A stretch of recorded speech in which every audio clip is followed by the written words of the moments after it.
आपके दरवाजे पर उनके दरवाजे पर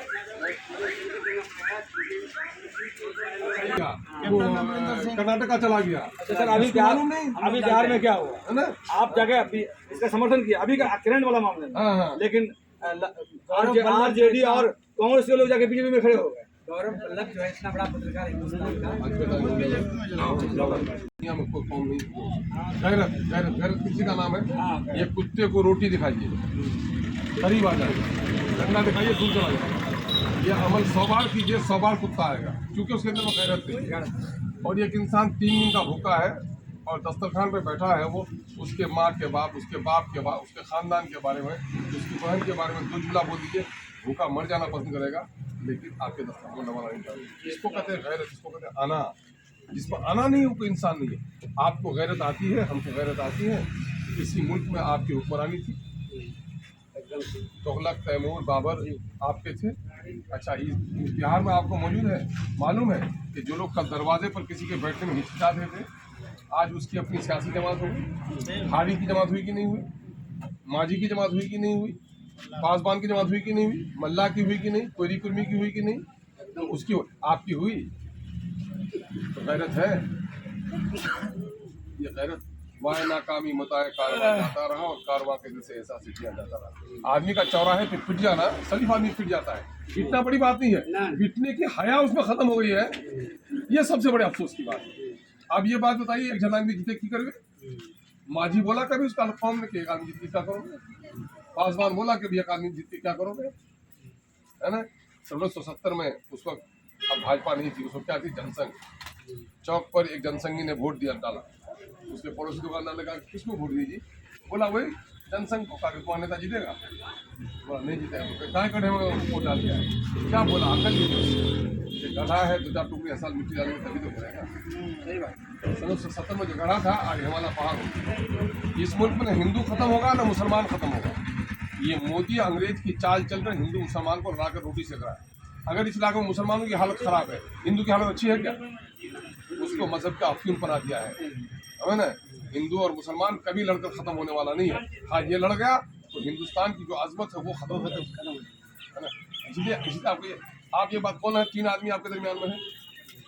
आप पढ़े हैं, लिखे हैं। 4 सवाल आया, 100 नंबर है पेपर का, 4 सवाल आया, तो सवाल का कितना नंबर होना चाहिए? 25-25। MP का क्या काम है? MP का 4 काम है। नंबर 1, ये मुल्क राजा का नहीं, ये मुल्क किसका है? ये मुल्क लोकतंत्र का है, प्रजा का है। ये मुल्क कानून और नियम से चलता है, तो पार्लियामेंट में कानून और नियम बनता है।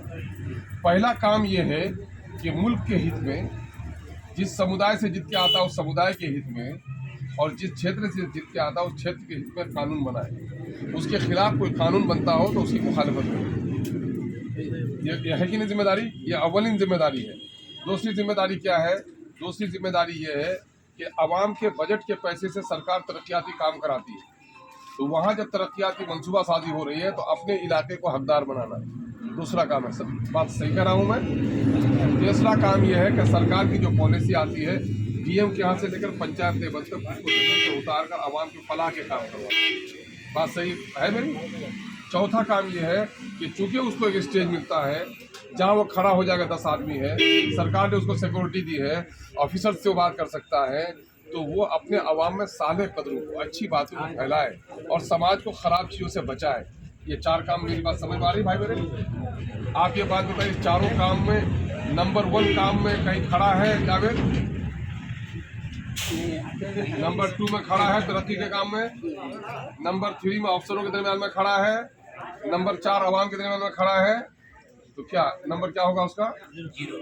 तो फिर उसके बारे में सोचना, तो कोई कुकर्मा होगा तभी तो सोचेगा इसके बारे में। उसको अकल नहीं होगी, कांग्रेस से भला चाहिए। वहाँ के बांस के लिए भुलका बांस पूरा क्या कह लिए। गुजरात का दंगा आज हुआ, मुरादाबाद के ईदगाह में गोली किसने चलाई? किसने चलाई गोली? भागलपुर में फसाद किसके जमाने में हुआ? है ना। ताला कौन खुलवाया? मूर्ति कौन बैठाया? है ना। खंडन नदी के किनारे मेरठ में सिपाहियों को, ये नौजवानों को खड़ा करके कांग्रेस के सिपाहियों ने उसके सीने में पीएससी के नौजवानों ने गोली चलाया कि नहीं चलाया? देख, कोई बच्चा यतीम हो जाता है ना, बाप मर जाता है ना, ये चचा कभी वो चचा, ये कौम यतीम हो गई है, इसका लीडर नहीं है कोई। और MIM आई है, सिर्फ MP का इलेक्शन लड़ने नहीं आया मैं अगर MP का इलेक्शन लड़ने आता तो 2009 में नीतीश कुमार टिकट भेज दिया मुझको। मैंने कहा आप हो भाजपा के साथ, भाजपा के खिलाफ मैं बोलता हूँ सदन में, मैं दोगला हूँ क्या? तस्लीमुद्दीन मेरे सियासी उस्ताद हैं, मैं उनके खिलाफ नहीं कर सकता। 2014 में जो ही पता लगा कि भाजपा के साथ सांठगांठ कर रहा है, मैंने उसका टिकट फेंक दिया। कैसी कुर्बानी दी, आपने उम्मीदवारी की कुर्बानी दी, और मैं हार भी जाता तो वजीर बनता, आपने वजारत की कुर्बानी दी, मैंने परवाह नहीं की। 2015 में जब अवैसी साहब को लाया तो लालू ने खुशामद किया कि मेरी पार्टी से लड़ो, तो मैंने कहा नहीं। 2019 में जब मौलाना का इंतकाल हो गया 18 में, 19 में कांग्रेस ने, राजद ने, दोनों ने कहा कि हम टिकट को लेते हैं। राजद ने कहा मेरे टिकट पर लेते, मैंने कहा नहीं। इस मरतबे 3 ग्रुप आया मेरे पास कांग्रेस का कि टिकट दीजिए, आप इनको दाएं बाएं कर देंगे। मैंने कहा नहीं, मैं पागल हूँ क्या? MP बनना आसान था मुझसे? क्यों?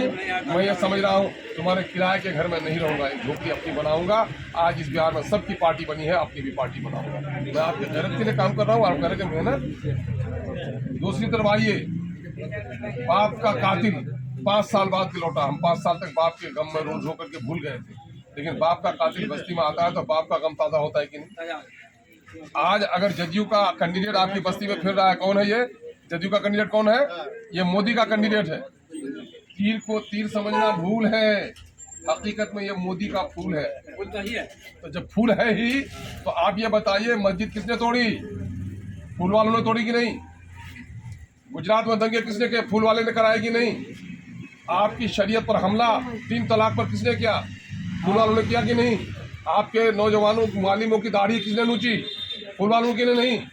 उसके बावजूद फूल वाला आपकी बस्ती में घूमता है तो गैरत होनी चाहिए हमारी को कि मेरे बाप का कातिल मेरी बस्ती में घूमेगा, मेरे मजहब का दुश्मन मेरी बस्ती में घूमेगा। उसको कह दो तुम्हें अगर अपना ज़मीर फरोश तुम हो। अभी देखा आपने, हम उठे इसलिए कि अपने शरीयत की हिफाजत हो। अख्तुजमान लड़ा कि सूरज नमस्कार हमारे बच्चे नहीं करेंगे, और आज वो उम्मीदवार जाकर के मूर्तियों को नमस्कार कर रहा है। अख्तुजमान का मुकाबला उस मुनाफी से करोगे? इसलिए मेरे भाई, मेहनत उससे ज़्यादा मेहनत कोई करता है क्या? असेंबली में जिन मुद्दों पर मैंने बात उठाई, हिम्मत हुई किसी को क्या? आपके 105 साल मदरसा अजीजा को जला दिया गया, 4000 से ज्यादा मजहबी किताबें जला गई, कुरान के नुस्खे भी। किसी माई के लाल को बात करने की हिम्मत हुई क्या असेंबली में? देख लीजिए रिकॉर्ड।